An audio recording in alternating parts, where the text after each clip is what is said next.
പിന്നെ രമേശ് ചെന്നിത്തല സാർ, നേരത്തെ ഞാൻ കുഞ്ഞാലിക്കുട്ടി സാറിൻ്റെയും സിഹാബുദ്ദീൻ സാറിനെ കുറിച്ച് പറഞ്ഞതുപോലെ കേരള രാഷ്ട്രീയത്തില് ഒരിക്കലും അവഗണിക്കാനാകാത്ത വലിയ ശക്തി രമേശ് ചെന്നിത്തല അവരാണ്.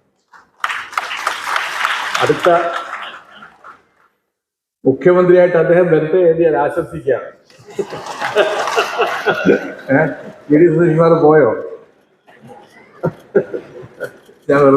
ഞാൻ അത് രാഷ്ട്രീയ ചർച്ചകൾക്കൊന്നും നമ്മളുടെ വേദിയല്ല. ശ്രീ രമേശ് ചെന്നിത്തല എന്ന് പറയുന്ന അദ്ദേഹം ഞങ്ങളെ എല്ലാം ഒരു സ്നേഹിതനെ പോലെ ഞങ്ങൾക്കുള്ള സ്നേഹത്തോടും ബഹുമാനത്തോടും പെരുമാറുന്ന ഒരു വലിയ ചാലക ശക്തിയാണ്. ഞാൻ അദ്ദേഹത്തെ എളിമയോടെ സ്വാഗതം ചെയ്യും.